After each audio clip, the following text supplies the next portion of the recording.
ನಮಸ್ತೆ ವೀಕ್ಷಕರೇ, ಉತ್ತರ ಕರ್ನಾಟಕದ ಅಡುಗೆ ಮನೆಗೆ ಸ್ವಾಗತ. ಇವತ್ತು ನಾನು ಮಾಡಿ ತೋರಿಸೋ ರೆಸಿಪಿ ಸಾಬೂದಾನ ಹಪ್ಪಳ. ಸಬ್ಬಕ್ಕಿ ಹಪ್ಪಳ ಮಾಡಲು ಬೇಕಾಗಿರುವ ಸಾಮಗ್ರಿಗಳು: ಮೊದಲನೇದಾಗಿ 1 ಕಪ್ ಸಾಬೂದಾನ, ಸ್ವಲ್ಪ ಉಪ್ಪು, ಕರಿಯಲು ಬೇಕಾಗುವಷ್ಟು ಎಣ್ಣೆಯನ್ನು ತೆಗೆದುಕೊಳ್ಳಿ. ಸಬ್ಬಕ್ಕಿ ಹಪ್ಪಳ ಮಾಡುವ ವಿಧಾನ: ಮೊದಲಿಗೆ ಸಬ್ಬಕ್ಕಿಯನ್ನು 1 ಗಂಟೆ ನೀರಿನಲ್ಲಿ ನೆನೆಸಿಡಿ.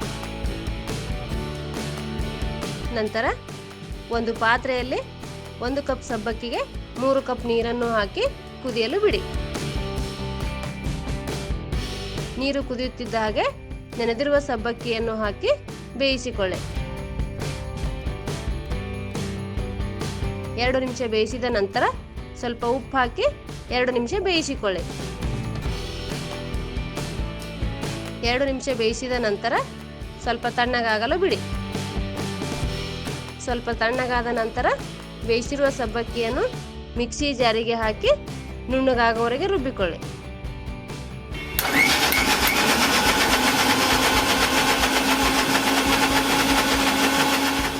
ರುಬ್ಬಿರುವ ಸಬ್ಬಕ್ಕಿ ಪೇಸ್ಟನ್ನು ಅದೇ ಪಾತ್ರೆಯಲ್ಲಿ ಹಾಕಿಕೊಳ್ಳಿ.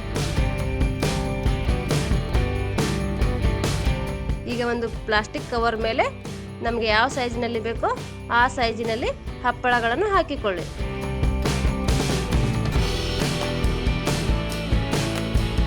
ಈ ರೀತಿ ಎಲ್ಲ ಹಪ್ಪಳಗಳನ್ನು ಹಾಕಿ 1 ದಿನ ನೆರಳಿನಲ್ಲಿ ಒಣಗಿಸಬೇಕು. 1 ದಿನ ನೆರಳಿನಲ್ಲಿ ಒಣಗಿಸಿದರೆ ಈ ರೀತಿ ರೆಡಿ ಆಗುತ್ತೆ.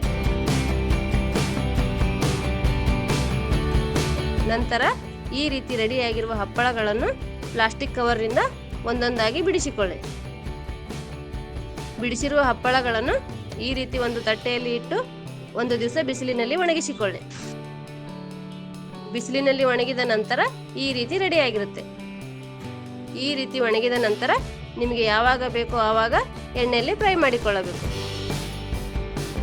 ಈಗ ಒಂದು ಪಾತ್ರೆಯಲ್ಲಿ ಕರಿಯಲು ಬೇಕಾಗುವಷ್ಟು ಎಣ್ಣೆಯನ್ನು ಹಾಕಿ ಎಣ್ಣೆ ಬಿಸಿಯಾದ ನಂತರ ಒಂದೊಂದಾಗಿ ಹಪ್ಪಳಗಳನ್ನು ಬಿಟ್ಟು ಫ್ರೈ ಮಾಡಿಕೊಳ್ಳಿ.